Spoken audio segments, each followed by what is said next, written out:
Each week we cross to American filmmaker and commentator Ami Horowitz. Usually, where does he not report from?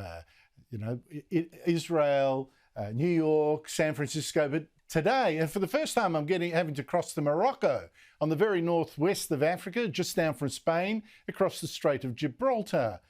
Now, Ami, we also know that when you cross into Morocco, you also cross into an area with terrible internet. What are you doing there exactly?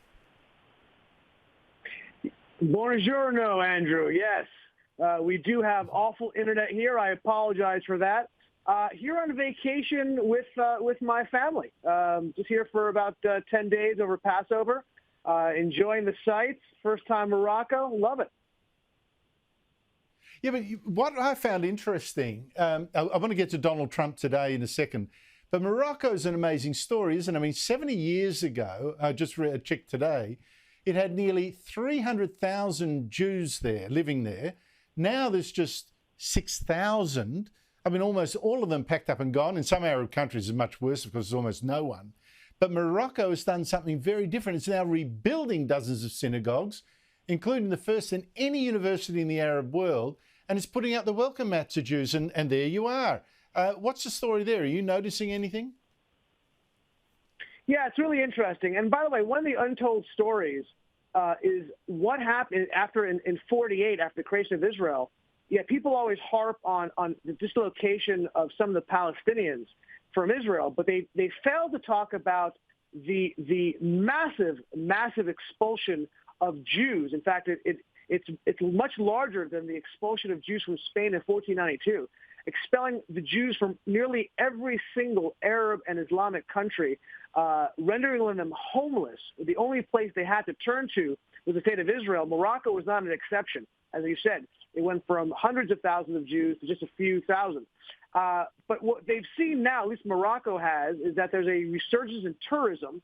And they had these Passover programs all across Morocco because they understand money talks, and they're able to attract Jews back, at least wealthier ones, with these Passover programs. And that's why they're rebuilding synagogues, and they're trying to rediscover their Jewish roots. It's actually quite fascinating. Oh, how interesting. But we've talked earlier in the show about Donald Trump being charged overnight, and I think something absolutely stinks here. Ami, how do you see it?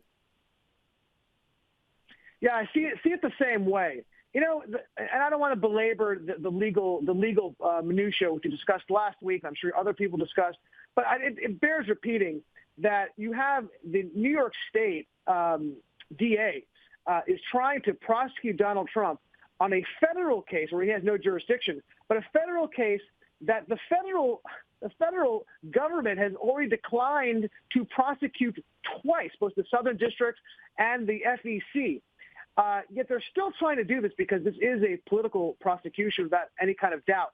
But what I'm trying to figure out, Andrew, maybe you can help me, is are the Democrats and their leftist allies who are pushing this idiots or geniuses? And I haven't figured out which one it is. They're idiots I don't either. If they think this is going to if they think this is going to destroy Donald Trump's political career, they're idiots. If, on the other hand, they think this is going to help him win the nomination and therefore an easier path for them to the presidency, then they're geniuses. I just don't know which one they are. But I will tell you this, the numbers are unrelenting, and the numbers are very, very clear. Since this has been going on, Donald Trump has raised millions of dollars for his campaign. He has trounced. He has moved from losing to DeSantis in February to now up almost double digits against DeSantis in that period of time where this political witch hunt, this political prosecution has gone on. And it's clear that he is now on the road to the nomination. They continue down this thing, and they understand. But the corollary to this, the other side of the equation, which is not good for Republicans, is that he is losing 62% of independents because of this prosecution. And that's a number that will not hold in the general, and that's a number that will doom the Republicans to a loss.